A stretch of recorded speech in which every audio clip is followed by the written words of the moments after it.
Hello, everyone. This is Dave Paulsen, head basketball coach at George Mason University. This is episode 5 of DP's Distancing Dialogues. Today, I've got Ryan Frazier. Ryan played for me at Bucknell University. Really good guard, really good leader. Went into private industry. Worked on Wall Street for a year, I think, and was miserable. And decided I wanted to get into coaching. Spent a year on my staff as a graduate assistant coach. Was stolen away from us by the Milwaukee Bucks, where he was an assistant video coordinator and player development assistant, and spent 1 year in that role and became head video coordinator for the Phoenix Suns. So great to have you, Ryan, and great to catch up. Thank you for having me, Coach. Glad to see you. Happy to be doing this. Awesome.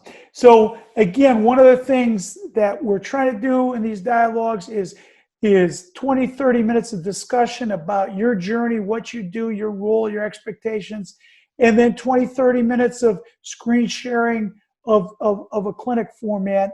Again, the idea behind this is to talk basketball, but also to raise funds and awareness for things that are going on in our country. Obviously, the fight against COVID-19 is a big concern, but probably more prominent in my mind, at least right now, is the fight against racism and racial injustice.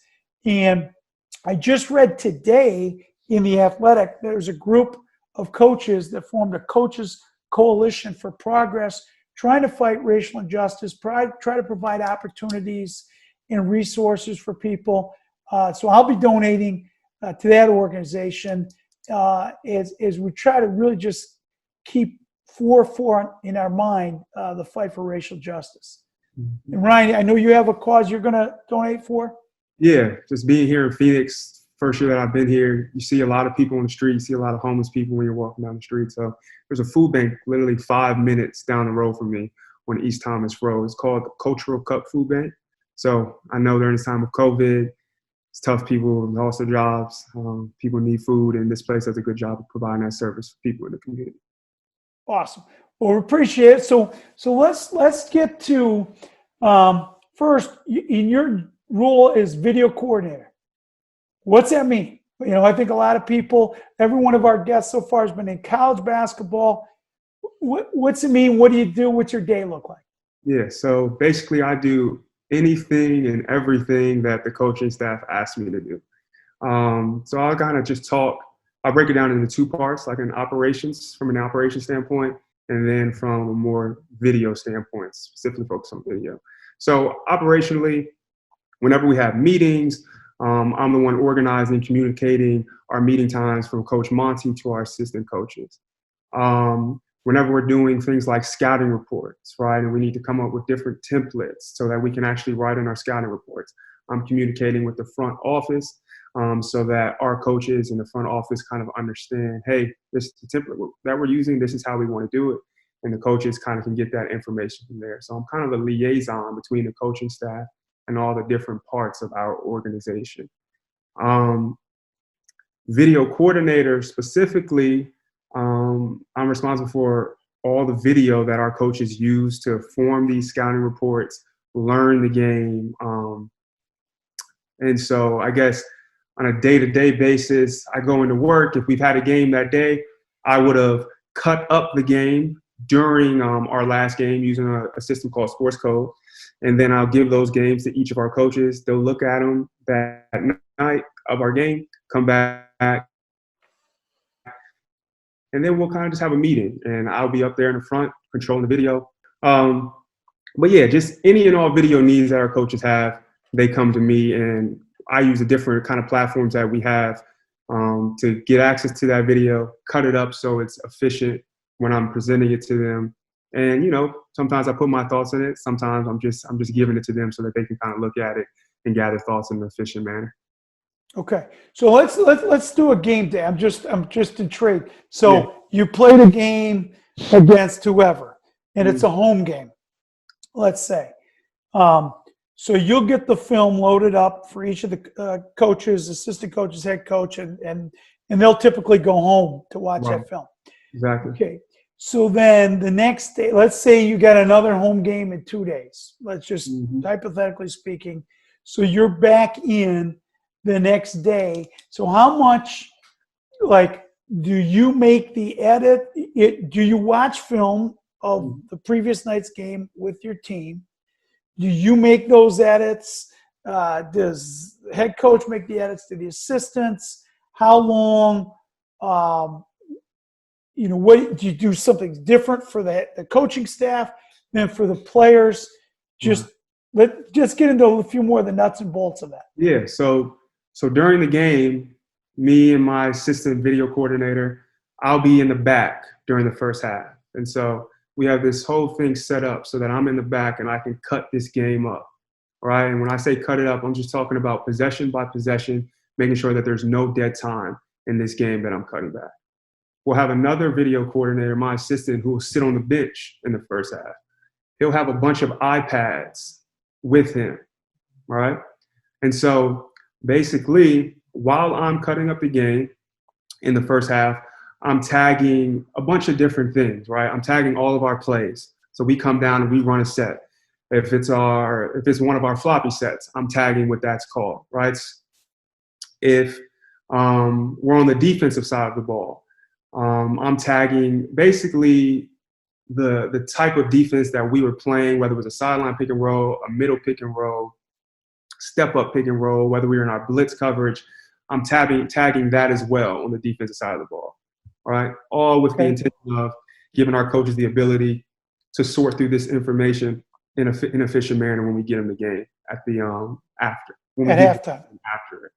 After the game's over. So in that first half, we have to make a halftime edit as well, right? So like I'm cutting up the game, but at the same time, I'm also gathering clips for our halftime edit. Okay. So while I'm gathering, I might see something that was kind of like talked about in our scouting report. And, I might be thinking Coach Mon is definitely going to want to see that. So I have the ability to say, okay, I think that's important. Let me put that in our halftime edit. While we're on the bench, coaches are also saying, hey, put that on the edit. Put that on the edit. Put that on the edit. And we have another guy that works on our staff who's basically kind of like standing behind the bench almost. And he has to keep all, like possession by possession, these timestamps in his head. And the coach is going to look at him and be like, hey, I want that on the edit. And so then he'll write down the timestamp on like a note card and try to give a description of the play. Sometimes he can, sometimes he can't. And he'll bring that back to me. All right. Like every media timeout, basically? Yeah. So sometimes he does it every media timeout. Sometimes like if you just want to kind of get ahead of stuff, he'll just bring it right away. And so, like, if you're looking at my desk in the first half of our game, I have a bunch of sticky notes, and these sticky notes have timestamps on them, description of plays, and I'm, cutting these clips up so that they run smoothly, and then kind of putting them in another edit so that Coach can watch it, Coach Mont can watch it right before he addresses the team for our halftime edit. Okay. All right? So that's all the first half. So how long is that edit? That edit will be, it might be nine clips. 9 clips. Maybe about 8 seconds. We kind of start with our defense, and then we'll go to offense and those things. Okay. So not a long edit at all. So Coach Monte will watch it first. Right. And then will he always show it? Yeah. Sometimes he'll see the edit and he'll be like, nah, I don't think that's it. Like, we're just not doing X, Y, and Z. And he'll just, tell the team what he thinks we should do. But a lot of times he uses the edit, he speaks to the film, and it's helpful for guys to kind of see, hey, like we said, we wanted to switch ball screens this way. Like we talked about it, we went through it during walkthrough this morning, and we're not doing it. When guys can see stuff, it just kind of helps you hold them accountable at a little bit of a higher level. Right. Mm-hmm. Okay. So then second half, where are you? Me and my assistant video coordinator will switch spots, all right? So he'll be in the back and he'll be coding the game. Then I'll be on the bench with the iPads. And so I didn't really do a good job of explaining what the iPads are on the bench, but if you can kind of just imagine, so our computer program that we use to cut up the games allows you to share clips to these iPads, right? There's like a folder. So sometimes the coach will say, hey, I want to see that clip again, all right? Or I want to see this possession. So the guy who's running back the clips to me is going to tell the guy who's running the clips back is going to be like, hey, coach wanted to see this. So I'll put that like in a share folder as well, so that it just pops up on the iPad. The coach can sit down with the player and kind of go over things that are happening in the film with him. Okay. On the bench when the player comes out of the game. Exactly. Okay. All right. There's a lot going on, a lot of moving. Yeah, a lot of moving pieces. So the first time you did that, like, you're nervous as all get out, like, oh my God, what if my halftime edit doesn't work? Exactly. And so, like the halftime edit, when I was an assistant in Milwaukee, that was like the thing, it's like, can't mess up the halftime edit. You can't mess up the halftime edit. You got to have the clips.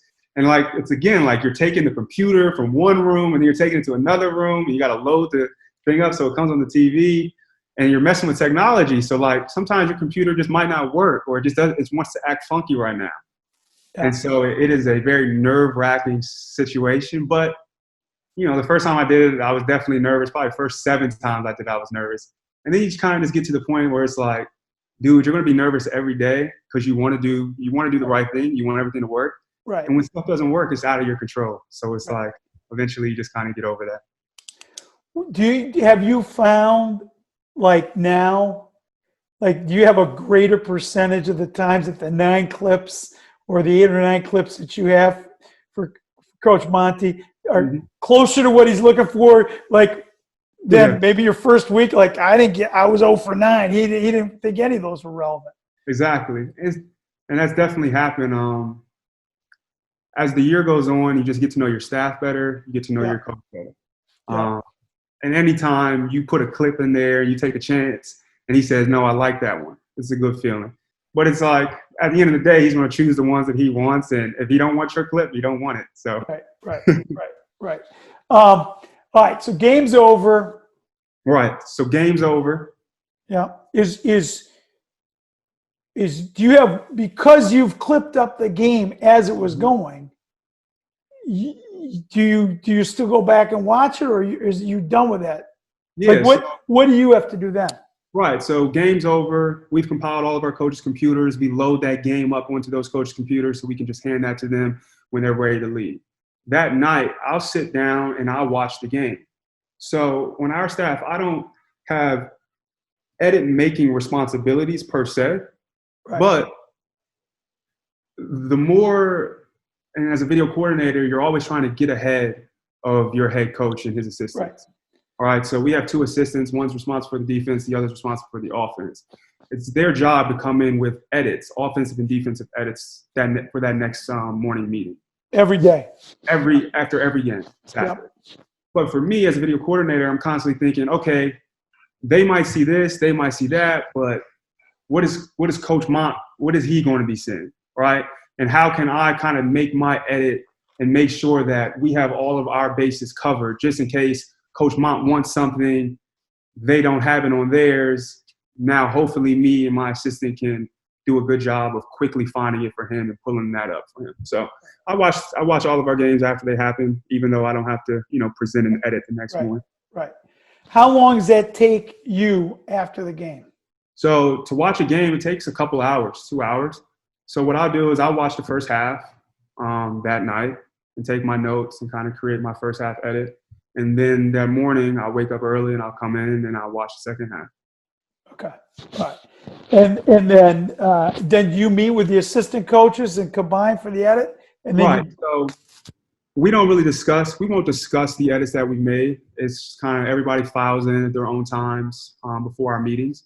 And they'll send their edits to me so that I can organize everything. And, their edits are what we're going to show to Coach Mont. And so it's my job to make sure that I communicate with them so that I can get those edits, organize them, trim the clips so that they're in the fashion or the form that Coach Mont likes to look at them.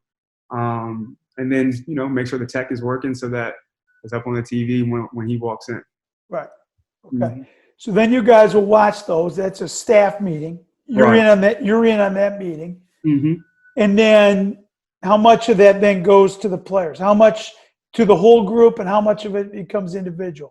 Right. So, in the NBA, each assistant coach has like his bundle of players, like his Yep. stable. That's what Coach Mont calls him. The state. His stable. Yep. So, certain coaches are responsible for the guards. Other coaches have big guys. And so on an individual level, while they're watching the game, they might make clips for like their individual guys. Like, hey, we've been working on this. You didn't do it. This is what we're thinking about in this defensive rotation.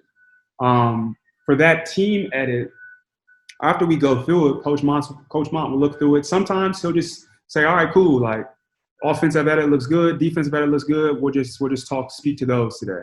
And then it's easy for me. Other times he wants to move stuff around. He wants to add different clips in. There might be a different message that he wants. He might want different types of slides to get his message across. And I'm just kind of there, always just listening, taking everything in, so that after that meeting, I can just get right to it. Because there's not a lot of time in between when our meeting is and then when we're going to show film to our guys. So typically, let's say you're at home, you played at 7 at night. Yeah. And the next day is, not a game, but right, not a game day. But you're coming in. So when's the staff meeting?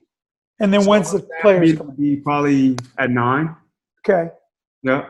The players at 9. Practice might be at 11. Okay. Watch a little film before. Yep. So we'll watch film with our guys before, and then we'll get off into practice. Right. And then, in addition to the film of yourselves, then are you helping with the scouting? Right. So that's a whole nother. Right. So that's like a whole other process, the actual scouting reports. So in the NBA, we have this thing that it's called a 5-out schedule. And so basically, say we're playing the Lakers on a Friday, right? We'll be responsible for the coach who's responsible for the Lakers scout, right? Yes. The assistant coach who's responsible for the Lakers scout, he'll have to watch the 5 games before we play the Lakers, if that makes sense. Yep. So if you think about it, just like foundationally, in the beginning of the year, each coach is assigned to an array of different teams that they'll be responsible for scouting. Right. After the coach is assigned to that, me and the assistant coach sit down and we assign, there's 3 video guys in our room. So we sit down and we assign each video guy to a specific coach. Okay. Right? So each video guy is like the head video coordinator for their assistant coach. So how many assistant coaches do you have? We have 7 assistant coaches. 7. Yep. Okay. Or 6 assistants, 7 with Coach Mont. So okay. 6. And then 3, how many sit on the bench? There's the on the bench, the behind the bench. So we have 3 assistants who sit on the front of the bench, and then we'll have 4 assistants who sit behind the bench. All right, so you got 7. Yeah. And do all 7 scout or just the 3? Not all 7 are responsible for scouting reports. Okay, so how many? Your staff, we had 4 coaches who were responsible for scouting reports. Okay, so they each have 7 teams or something like that. Yep. 7, 8 teams. Good amount of teams. Okay. And then they each have a video intern working with them or video assistant working with them. Right. And then are you involved? And then you involved a little bit on every scouting report, I guess, huh? Yeah. So I'm involved in every scouting report, and I'm constantly working with Coach Mont on video that he wants to see. But because there's only 3 guys on our staff, I have an assistant coach as well. Okay. That I work with on his scouts and help him with his scouts. Okay. All right. I got you. So once you had a game at the home at night, you're in early in the morning, you're meeting, you got the film for the coaches, film for the team, practice. After that, it's now scouting film, right? Exactly. Right. Okay. Mm-hmm. And pretty much the same routine when you're on the road? Yeah. So the only thing about the road that makes it different is the fact that you don't know how anything works or where anything really is. So me and our staff in the video room, we do a good job of trying to get to arenas early to kind of map out everything, find out where we can plug stuff in, making sure everything works. The video coordinator is just constant preparation for something not working. That's constantly what you're thinking about. and then you get to like actually doing the nuts and bolts of your job. Right. So. Right. Okay. But then same thing, the day after the game, same routine. Yep. Just be in a hotel. But you might have flown back after the game to another city or Right. right. And so it's kind of like, it's the same thing. So you fly back, you're on the plane, and you're watching the first half of the game on the plane. Right. Preparing your edit. Yeah. Okay. Have you found you way more efficient now than you were when you first started? Yeah, I mean, in terms of like doing the job from the very beginning, like when I was in Milwaukee, it was a great video room. We had guys who'd been in the league for a really long time, and they trained us well. Like they communicated openly with us. They didn't try to like hoard information. Like everything was very open. So you really got to see how things all should be done. And so by the time I got here to Phoenix, like I felt really prepared to kind of do everything that I was supposed to do. So from the very beginning, I can say I was at least organized and pretty self-confident in my ability to do the job. That's awesome. Yeah. A couple more questions before we start doing screen sharing. So now you were telling me before we start recording, the guys are starting to come back for voluntary workouts. Is that right? So voluntary work. Well, how's that working, and what kind of precautions do you have to take? Right. So every single day you walk in, I have my own mask that I wear, but the team provides masks for everybody. So we walk in. There's a security guard at the front. She has like one of those thermometers that they don't touch you, and so she'll take your temperature. And I guess they have a certain range where your temperature has to be in for you to work out with players. After you walk in, they have gloves for you. You put your gloves on, head on to the gym.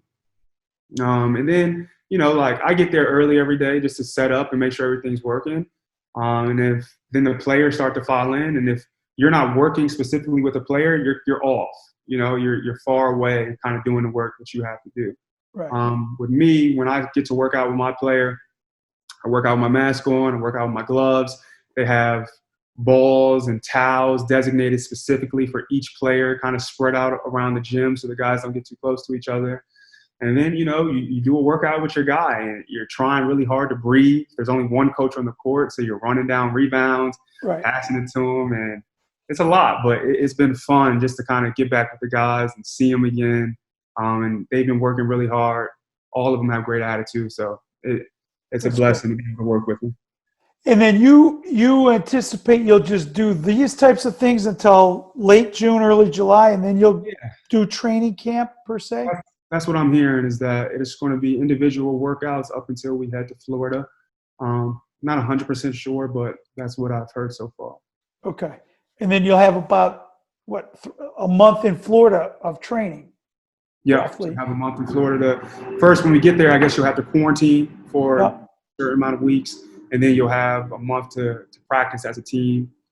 And then we'll get into, I think they'll have some exhibition games, and then we'll get into our playoff. And then you'll be in Orlando. You personally be there from early July until hopefully middle of October. Exactly. Make some noise and we sneak up on everybody. Yeah. And where are you seated right now in the 22 teams? I think we're 21st. So we just got to just get that video guy to handle things a little bit better and make a run, right? That's it. Yeah. Okay. So Frey, and obviously I think the world of you, and you're going to have, I think, a bright future no matter what. What's the goal, and what's a reasonable career progression plan for you? You were assistant video. I mean, actually become head video coordinator after just 1 year is pretty impressive. To my not knowing the NBA. So that's a good, you took a pretty good jump in a short period of time. What's the goal, and what's the typical progression? So the goal is to be one of 30 head coaches in the NBA. All right, that's okay. Good. The progression from how I see it, and again, I've only been in the league for 2 years, it's kind of, at least from the video room, you start off in the video room, Maybe you become a head video coordinator, but some guys may be better suited for player development roles, right? Okay. Some guys might not become head video coordinators. Some guys might, if they're fortunate enough to, jump to like a player development coach. So player development coaches, that's what they do. They develop players. They may use video to kind of help them do that, but they're not responsible for all the different things that we kind of discussed that go on in the video room. So I guess the progression would be from the video room to the player development side, from the player development side to the assistant coach, right? Then you have back of the bench assistant coach, and you have front of the bench assistant coach. Then you have associate head coach, and then you have your head coach. Right, right. So if you were, and that's assuming that every step of the way you do a good job, your head coach stays employed. Yeah, there's so many unknowns. There's so many unknowns. So there's no way in this coaching profession to say this is what's going to happen. Mm-hmm. But if you were going to say not a meteoric rise, but also not a slow rise, but like a middle of the road, progression, how many years routinely, if you're lucky to get these breaks, to go from video to player development to back of the bench, front of the bench, associate head coach. Like what, are we talking about a 15, 18-year progression? What's that look like? Yeah, I think, and I don't think it looks one way. Right, no question. Every staff is different. Certain staffs are more successful than other staffs, which means you're going to be in a place longer, which means it might be harder to move up in that place, right? Other staffs promote people from, their video room or their player development side. Other staffs look without or look from, previous experiences of coaches that they've coached with to kind of fill those spots. So I don't think there's a good answer. Right. Answer for that. I just know that, you're fortunate enough if you can be on a team that wins. Right. Because if you can be on a team that wins, you always have something valuable, right? Like, we helped this team win games. This is what we did. It's an experience that's unique to you, and you can always market yourself from that. Right. No, that's great. And I'm just, from my own knowledge and for those that are watching, it's a long step. Oh. So you're talking, even I'm just doing the math in my head. If 2 years in each spot would be very fast progression. So 2 years in video coordinator and 2 years in player development, 4, and then 2 years in behind the bench. Now you're at 6, and 2 years on the bench, 8, and 2 years as associate head coach, 10. Like, you're looking at 12 years at a rapid pace. Wow. To put yourself and to have the experience to be ready to run an NBA franchise. And thinking about it that way, it's like, oh man, am I ever going to get where you want to get? But like, I don't think about it. I don't think about it that way. Like I said at the beginning, obviously it'd be great to be an NBA head coach, but just being able to be around these players who are they're so talented and so good, and you learn so much from them. Being able to be around these coaches who are just layers and layers into the game of basketball, and you're learning and picking up something new every single day. Just being around that, it's enough for me right now, right? Right. It's enough. Absolutely. I want more, but I'm learning and I'm growing. And as long as I'm learning and growing, I really don't care what my job title is. Like, I just want to make sure that I'm growing in some capacity that I find valuable. Well, I know for sure. I know that. I said you'd be a star. I told you that when you decided you were going to go on Wall Street first. And fortunately, it didn't work out. I was not a star. I know you would have been a star there, but you just would have been miserable. But you're going to add value every step of the way. What I'd love to do now, Frey, is have you share your screen and just, again, without giving up any Phoenix Suns secrets, but just some trends from NBA game that are applicable. Again, for me, This is my coaching clinic for me to learn. Mm-hmm. So fire away, and I'll have questions. And most specifically, I'm always going to want to say, what from the NBA can I steal that works in the college game? Because they are different games, and we don't have 17 video coordinators running back in our film room and iPads. But I'm looking forward to hearing what I can draw from your experiences. Ooh, so you know me, you know I love the defensive side of the ball. So the first thing we're going to talk about is the first part of defense, where your defense starts, and that's in transition.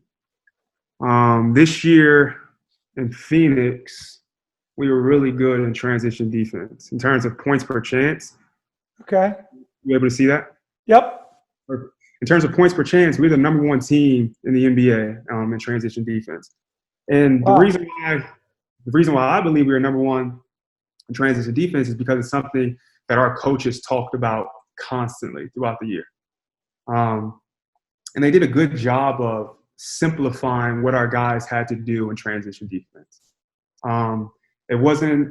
The conversation wasn't always about how many guys we were getting back or how you were getting back. It was just turn and sprint and make sure that you're communicating at a high level. Okay. That message was given to our guys over and over and over again. And because the message was so simple, I think our guys were able to take that message and do a really good job in this part of the game. So you'll see here, Ricky Rubio, our point guard, shot up. Aaron Baines going for a rebound. Mikal Bridges sprinting back, do a good job of stopping the ball. And then if you look back, Mikal's kind of he's in no man's land, right? Like Mikal's one like right side to the ball. Okay. Yeah, he's right next to Damian Lillard. Devin Booker is in position to stop the ball, right? So not an ideal situation. Already in transition, you've got two guys on the ball. Right. But again, sprint, turn, communicate. Kel does a great job here of just running and getting a late contest, right? And you'll hear them talk about that. You'll hear people in the NBA talk about that a lot. It's not always about getting a perfect contest. It's just about getting a contest, regardless if it's late or not. You just want to contest every shot. Mikal does a great job there. Can I ask you a question? I'm going to stop you right there. Do you guys chart percentage of shots contested? Yeah, contest rate is another area where we were pretty good at this year. And again, it's one of those things that we talk about. So is that something you do? Do you have video? Like, who does that? So the NBA is awesome because they have all these different resources. SportView, is that what it's called? Or Second Spectrum. Second Spectrum, okay. Right. So Second Spectrum, it's if you like analytics, if you like video, if you like combining the two, which I love, it is awesome, man. They have anything and everything on the Second Spectrum. And contest rate is just one of those things that they have. So you'll just get that. It'll tell you at the end, like you just go into Second Spectrum, like your contest rate was this? Yeah. So you can filter it down. You can look at your contest rate for an individual game. You can look at it for a series of games. And then you can look at it over the entire course of the season. Okay. So again, this is one of my projects for this quarantine. We've got more time. So right. What is a good contest rate? So I have to pull up something to tell you what a good one is. Give me a sec.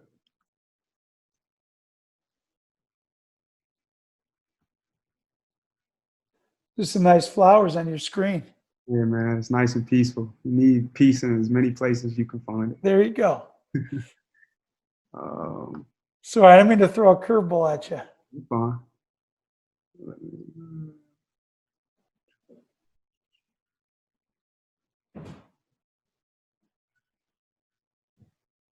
Hey, there you go. So let me go one more time. So you're looking at contest rate. Good contest rate here is top 5, 82%. Okay. Yeah. All right. So, and what is considered A contest. So that one that you showed with the late contest, that would still be considered a contest. Right. So I'm sitting there, but I'm not. Second Spectrum's doing it. Yeah. What's a contest? What's a no contest? You know what I mean? These are the type of questions that our coaches have all the time, right? And that's why I say, like, in the video room, you're doing a little bit of everything. Like, my job in Wall Street has prepared me more to be a video coordinator more than playing basketball for all those years that I did it, in terms of just understanding numbers, understanding stats, and kind of seeing the deeper meaning behind them. But I think when I spoke with our analytics department, a contest is like within 5 feet, right? Like a hand up within 5 feet of the shooting play. Okay. All right. That's good. Yeah, it's one of those nuanced statistics though, that maybe you have a high contest rate, but if guys are still hitting 3-point shots at a high percentage against you, maybe like that 5 feet really it's not enough, you know? Because the goal is, again, at the end of the day, to make sure that teams aren't just killing you from three and killing you kind of in that mid-paint area. Right. Okay. Yeah. So again, back to transition defense. Miss a shot, see guys pointing. So one thing that we talked about constantly was that guy who's kind of in the back, and here it ends up being Mikal. And Mikal is right here. So everybody's kind of claiming the ball. We're kind of out of sorts a little bit. And Milwaukee's a really good team, so they're always going to get somebody to that corner. So our thinking is, we know teams want to run to the corner, so we want to make sure that we get to that corner. Again, Mikal is not perfectly aware, but we've simplified it down that he just needs to sprint and turn, and he does a good job of sprinting and, again, getting a late contest.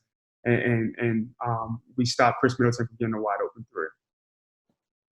This is a pretty good one because you can see DeAndre Ayton. And DeAndre's not sprinting here. DeAndre's in the middle of your screen right here. Okay. He's not sprinting, but he's doing a good job of kind of gauging where Kyle Lowry is and what Kyle Lowry wants to do. So you see Kyle Lowry. DeAndre does a great job putting his hand straight up. And what he's doing, he's baiting Kyle Lowry, right? He's giving him that lane, knowing that DeAndre's best attributes as a defender is his ability to protect our rim.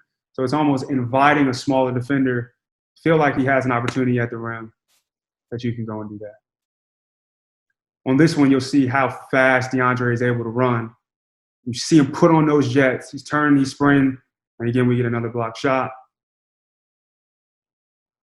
Great job here. Mikal sprinting back. Book does a great job of being vertical, and Mikal gets back. So again, it's transition defense. It's not one of those things you're going to take a lot from schematically, but the point that I wanted to make was that we simplified it and we talked about it a lot, and our guys did a really good job in it this year. Okay, that's awesome. So if you were going to come back now, be on our staff, transition defense, what's the biggest thing that you would say, hey, coach, you can do this better, or this would help? To be honest with you, I think, like I said, I thought the beauty in what we did in transition defense is that we didn't have rules per se, right? I think the biggest thing that you can do is make sure that you get two guys back. That was one of our rules. 2 guards are getting back. But then just hold your guys accountable for sprinting back and making the type of plays that, you're telling them to make in terms of covering the backside of the corner. That's what I've seen in the NBA the most. It's the thing that you hold guys accountable for doing because they're all such good players, they do. And the things that you don't hold them accountable for doing, there's slippage in those areas. Okay. All right. What do you got next for us? All right. So transition defense to pick and roll defense, which is my favorite thing to look at in the NBA. All right. And this is at the end of it. Okay. So pick and roll defense, we're going to look at a bunch of different teams here. And I like pick and roll defense, and I've learned so much about pick and roll defense this year because a lot of times, like when you talk to people about defense, the first thing that they say is, "Oh, we don't have the personnel to really guard people.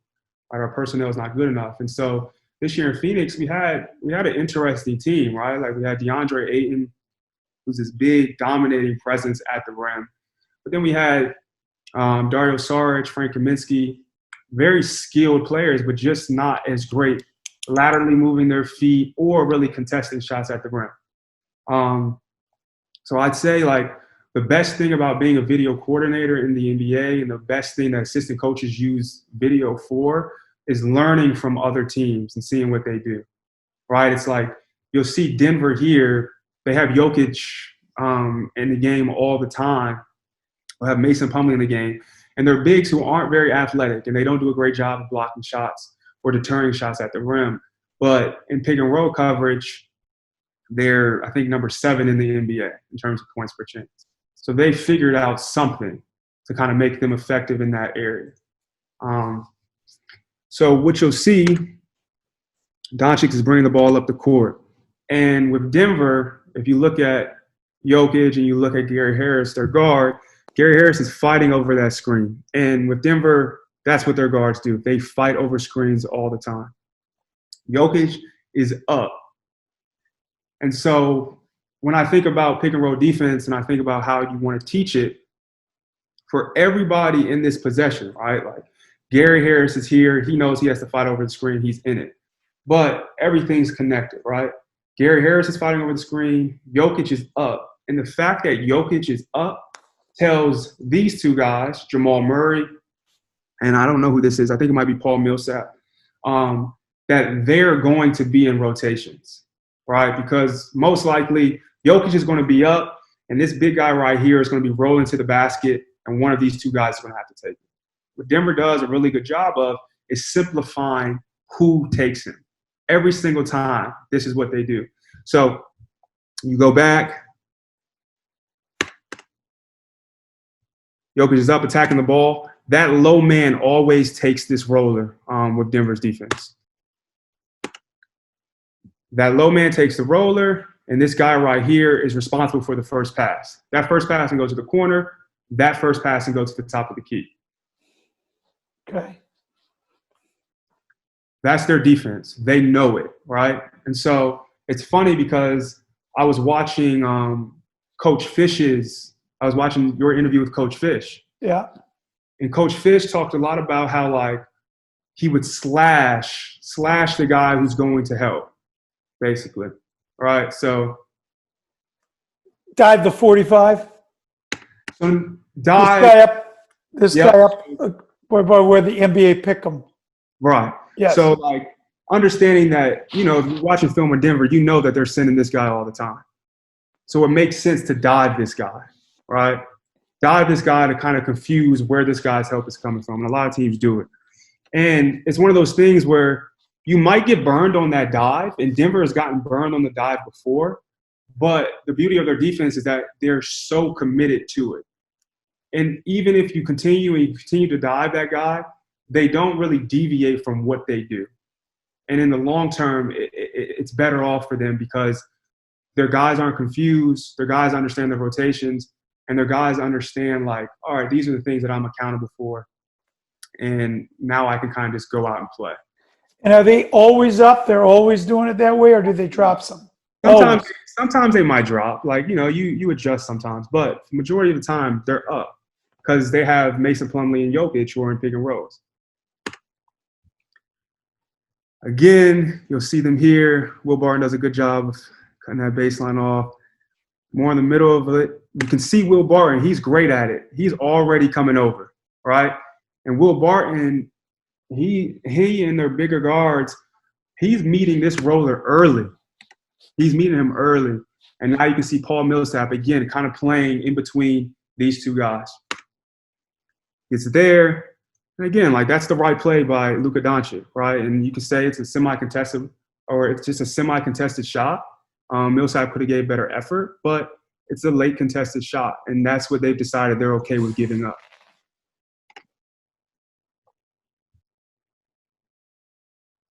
Better job of rebounding. Yeah. Same play here. You can see Jokic, he's up. Torrey Craig's fighting over that screen. This time it's a little bit different because on the weak side, it's a single side coverage. All right? Yep. So now you're really in a bind because there's nobody to kind of help the helper. Right. Doesn't matter. Will Barton is taking the roller. That is Okay. their thing. So low man opposite's taking the roller no matter what. Taking the roller. Okay. Low man opposite.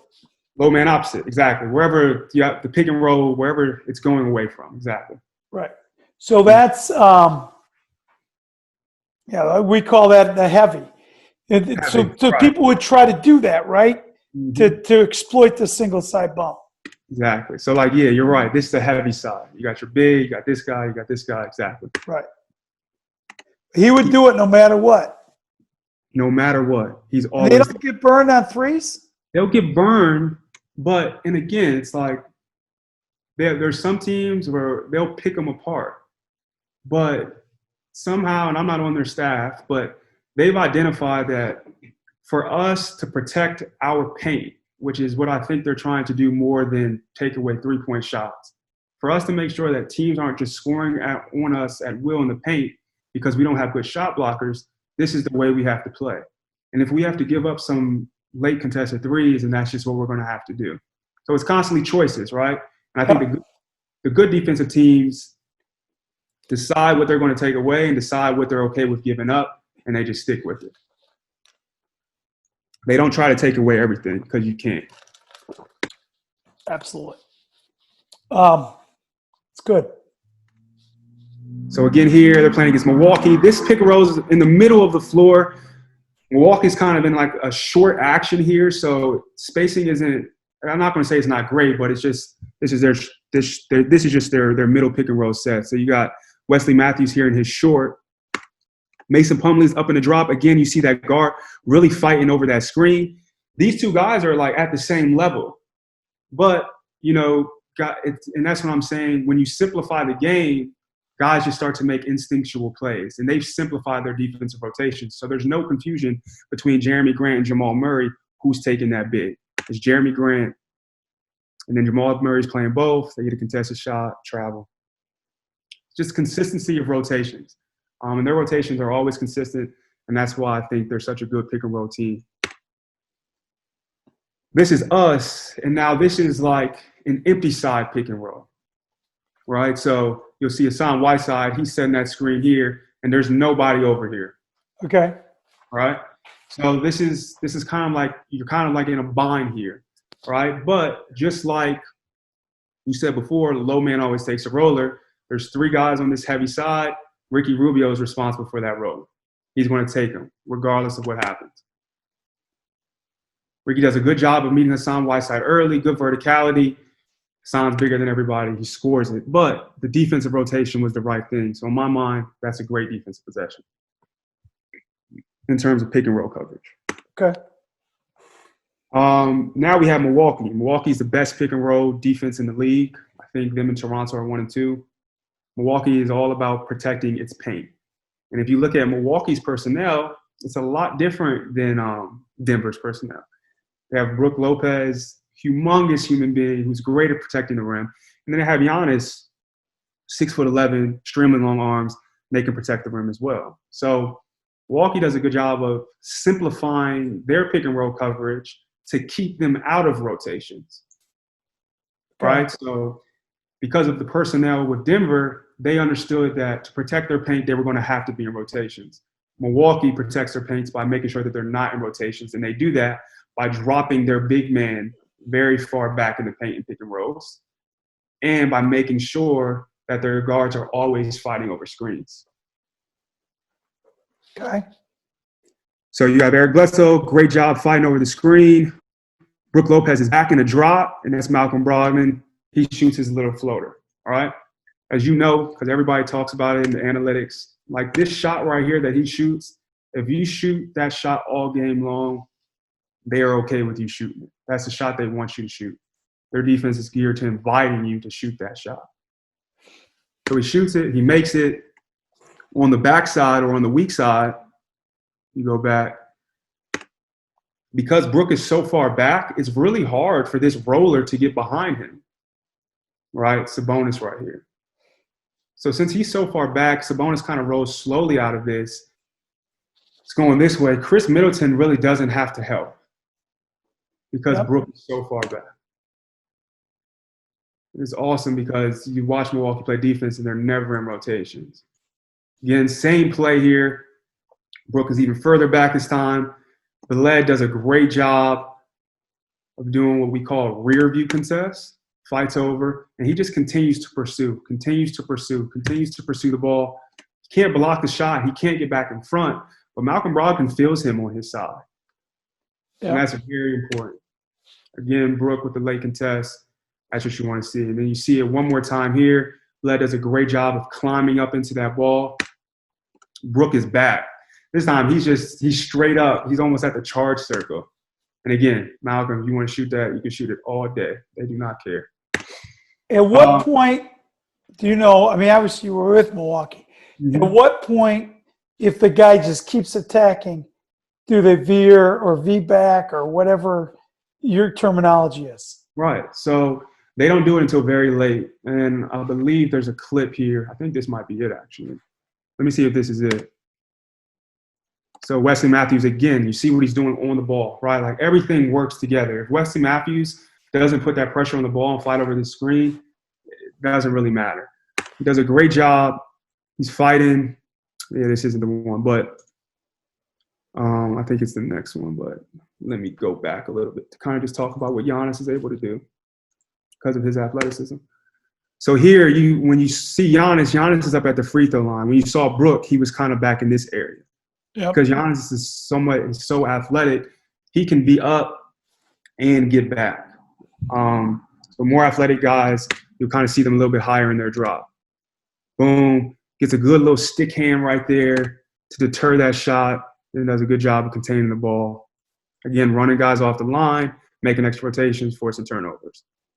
Wesley does a good job. This is the play that you were just kind of talking about, the veer. He gets hit on the screen, so he's behind LeBron here. But one thing, if you watch Milwaukee's pick and roll, they're not thinking switch. They're thinking pursue in terms of their guards. That's what they've decided is important to them. All right. Obviously, if a guy pops, he's going to have a good look from three. But Milwaukee's decided we want to pursue. We want our guards pursuing the ball, trying to get on his side or trying to get back. So Wesley Matthews is all the way in the paint, basically right next to Giannis. Now you could say, oh, this isn't like the most efficient defense. Well, why it sticks out to me is because what sticks out to me is how dedicated they are to the pursuit of the ball with their guards. And I think foundationally, that's a lot better, or I think that's a lot more effective than having guards who are constantly thinking about switching away from their men. Right. Wesley Matthews, a good closeout. Forces a tough shot. Bam. Here's Toronto. Toronto will play out of a drop a lot too. One thing Toronto does a really good job of, and again, like Milwaukee and Toronto are 1 and 2 in protecting points in the paint. That's what they care about. So the way that Toronto kind of stops guys from getting to the paint, they shift heavily. Like this guy, Fred VanVleet, is all the way in. Got Serge dropped. Siakam dropped. Same kind of thing. If that, run that back a little bit, can you? Mm-hmm. On the shift. Yeah. Okay. So stop it right there. So he commits to help. If this guy's a shooter up top of the key, right? Will they rotate if the help guy? How far in? Who's that at the almost at the elbow? Is that VanVleet? Yep, VanVleet. Will he, if the guy gets hung up on the screen, will he commit to helping, or he's just in there with his body and recovering always?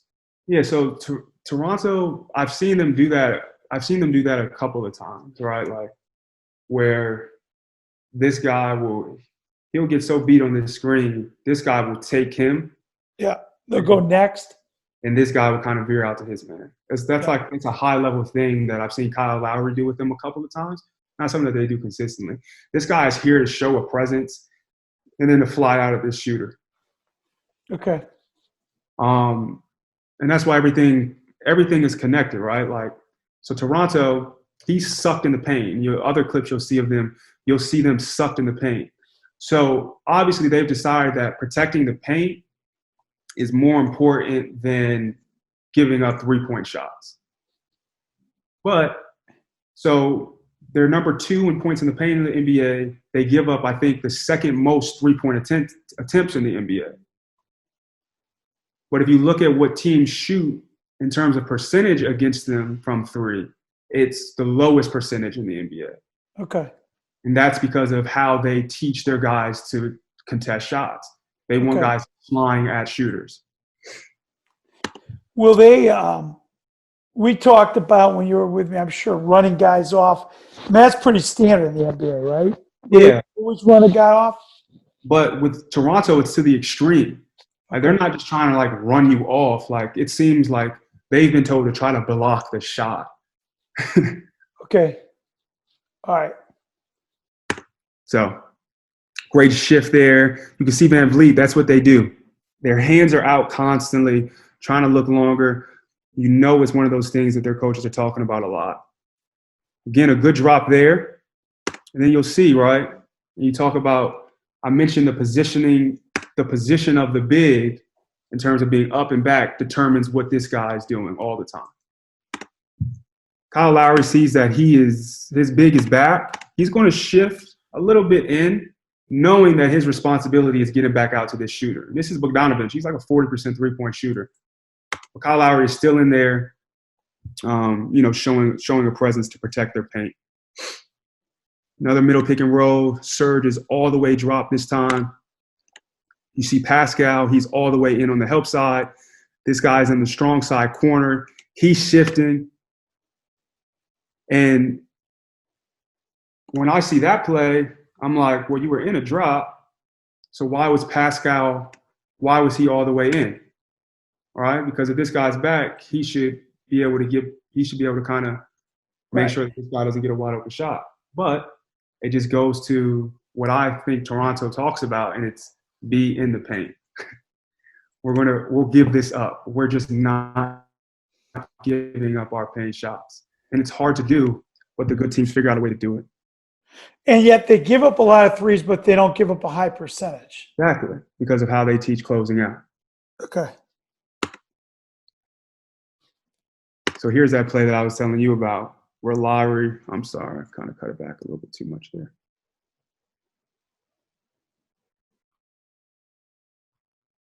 Here's that play that you were talking about. Pick and roll comes to the heavy side. Lowry sees that guy's beat. He keeps rolling with this guy, but Lowry kind of takes him, and that's a high level switch in pick and roll. That run that back one more time. Yeah, that's not something that I don't think they teach. I think that's just Kyle Lowry kind of having such a hold on their defensive principles and understanding the flow of the game. But it's awesome.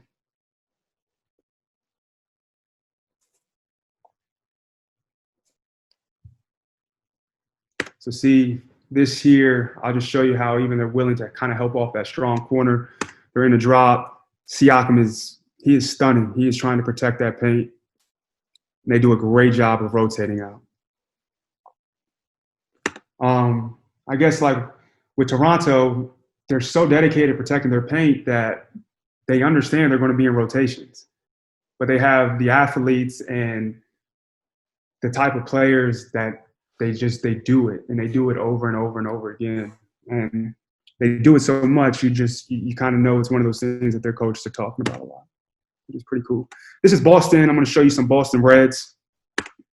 Boston has great personnel to red because they always have 5 guys on the court who can guard multiple positions. Gary Williams here guarding a point guard, stays down in that. Now he's guarding the power forward in Gallinari, and it's no problem. Red is a switch? Yes, I'm sorry. Okay. You get so used to your terminology. Yeah, well, we call it a green, right? So, all right. So again here, just a simple switch. And I'm showing these just to kind of set up another point. But Boston's great at it. They do a good job of aggressively switching. And they have guys who can just guard the ball. That's a great job attacking out of that red. So if you're thinking about You run that again? points that you want to make to your team when they're reading, you don't want guys sitting back when they red. You want guys attacking the ball to put pressure on that ball handler.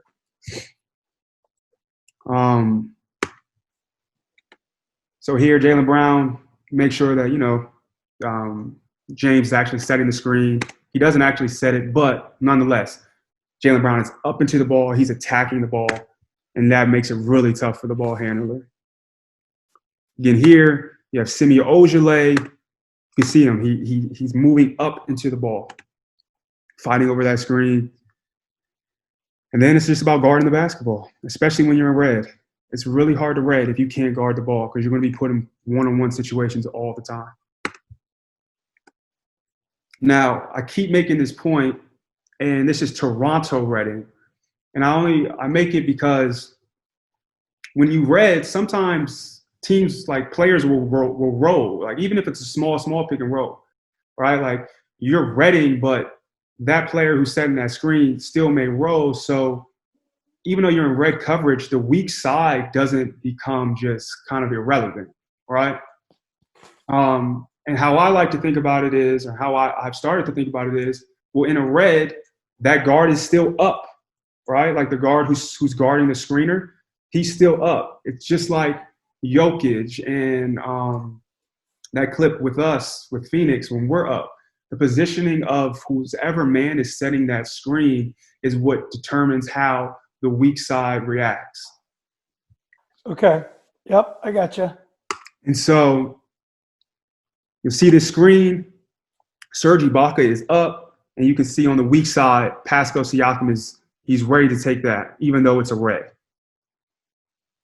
Even though they switched that screen, Pascal Siakam, back a little bit further. Pascal Siakam is still ready to help on that roller. And you see Kyle Lowry in there as well. So you can have different pick and roll coverages, but there's ways to create consistencies in how your players think about their responsibilities within them. So you think the biggest thing is if the defender on the screen is up, then there's a bigger burden on the hoop guy Then to attack the ruler. And if, right. and if the defender is dropping, then he still comes in to help that hoop guy, but he gets off it quicker. Exactly. It's like his responsibility is to be in the paint, just to have a presence, right? But his responsibility is not to take the roller. His responsibility is to get out to the three-point shooter when that big is back. Okay, that's good. Yeah.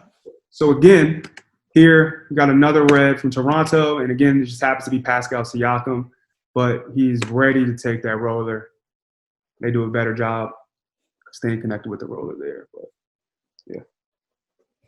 So that's pick and roll defense from what I've kind of gathered from my first 2 years in the league. I love watching teams defend because everybody does it differently, but yet teams figure out how to be good at it. It's pretty cool. Right. All right, you got a little stuff on offense elbow, right? Yeah, so I want to see this. Just a little, I just want to start with some miss offense I'll show you 2 or 3 clips. Okay. And just kind of talk about running habits.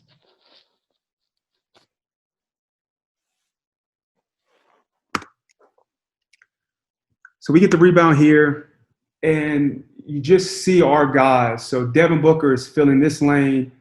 Mikal Bridges is ahead of Devin, so he's going to fill this lane so that he can get to the corner. Dario Saric is going to try to fill this lane. And Ricky Rubio is going to bring it up the middle. Aaron Baines will run as the trailer. Not the middle, I'm sorry. Ricky Rubio will bring it up that middle third, and Baines will run up the middle of the court. The spacing right here could be better if Dario is all the way in this corner, but, he's not there. Nonetheless, we're able to get to this spot in this 45. See Baines, wide open shot. Milwaukee does a really good job of just having great spacing, out of their miss offense. As you can kind of see, like that floor space, he's getting to the corner. This guy's filling this spot. They already have somebody down there in the corner. Kind of creates confusion. Everything's open. Again, just it's the consistency of even how they run. And that's kind of like what I've really like started to love about the NBA is that like the simplest things are kind of the things that get you to another level because they allow you to build complexities off of them. But if your spacing is messed up in your early offense, it's really hard to kind of create the lanes that you want to make an advantage or to create an advantage for you later in the possession. So just the last one, and then I'll show you some of the elbow stuff because I know I probably talk too much about defense. No, but you like your transition, even with a conventional 5, keeping the floor open and nobody rim running. Well, no. So that's Milwaukee, and they have a 5 who shoots threes. All right. So I have a clip just to kind of show you with us. We play with a more conventional 5. So here on our court, we have Sheck Diallo and Aaron Baines, conventional 5s, both of them.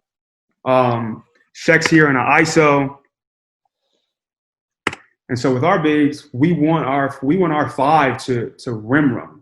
So between Sheck and Aaron may be the 5 defensively, but offensively we want to treat Sheck as a 5 because Aaron's a better shooter from 3. So we get it here, and the thinking is the same, right? You want your lanes to be wide. Javon Carter's going to get out to this lane. Ty Jerome does a good job of getting out to this lane. Here, Devin Booker pushes it up the middle of the court. You know, we want our guys to push up the middle of the third, but with your best players, you give them the freedom to kind of make plays how they see fit. And Devin definitely deserves that freedom. So you'd rather him be a little bit more not right in the middle. Ideal. More like lane line. Exactly. Just so that he has, and I'm not going to say it's a better angle, but if he drives and he attacks that 45, the way he's hitting that paint kind of creates more offense, the possibility of more offense at an angle as opposed to going straight ahead.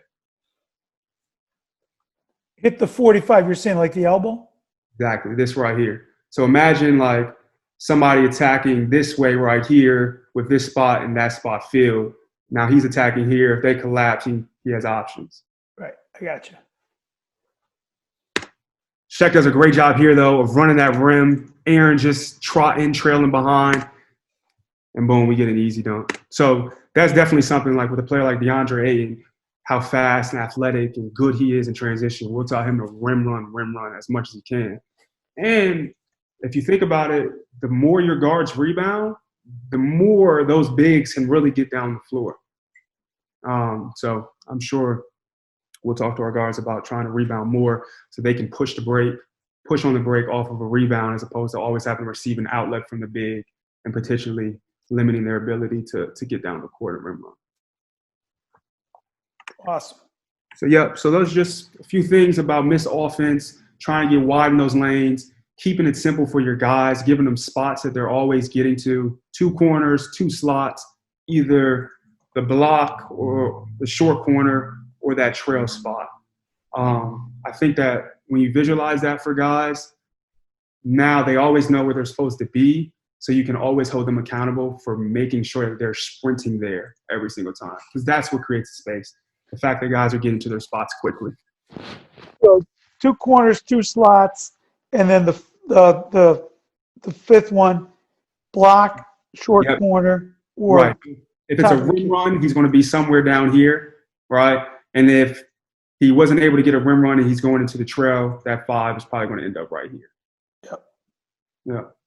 So just trying to simplify the spots guys are going to so they can get there as quickly as possible. And then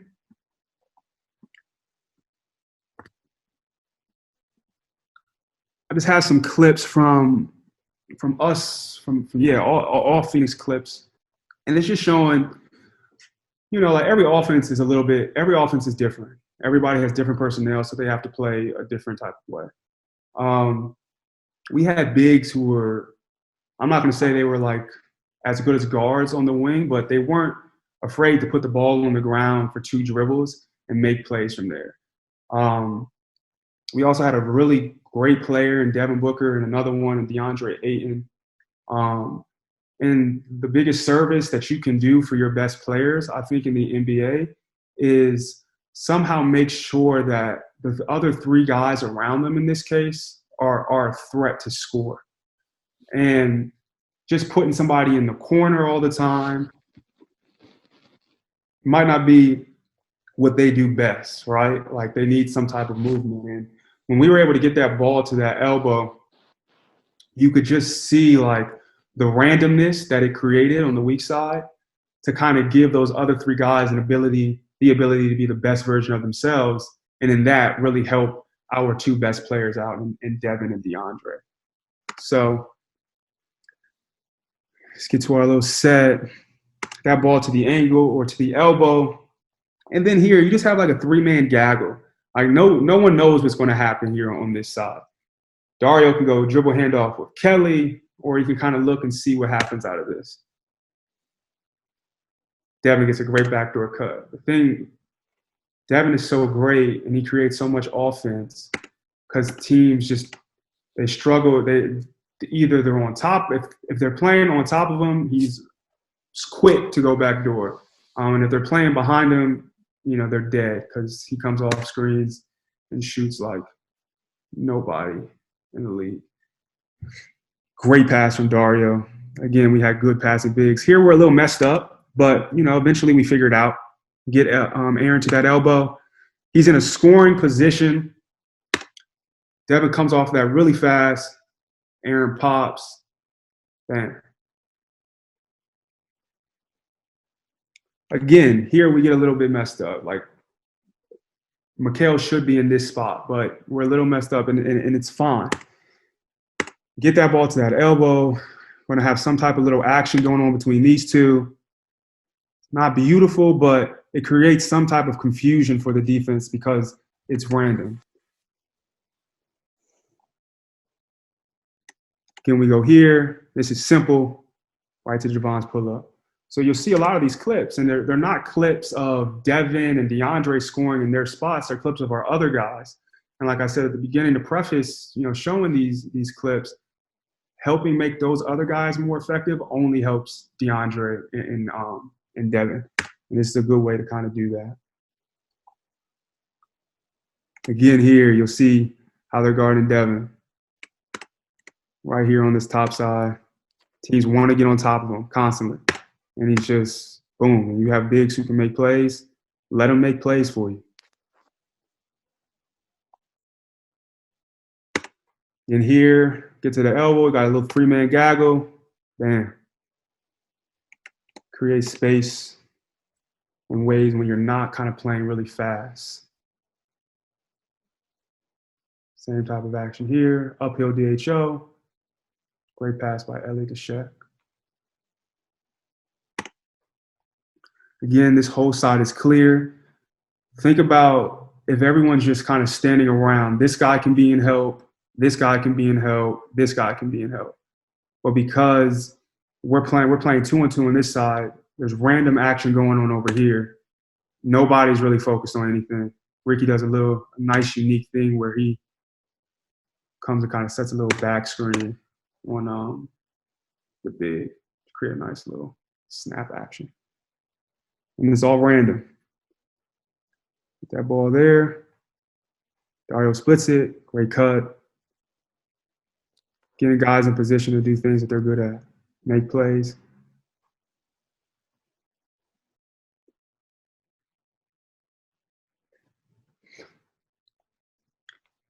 This is all for inbounds. And so it's, again, like when this elbow spot, it creates randomness, allows you to do a bunch of different things.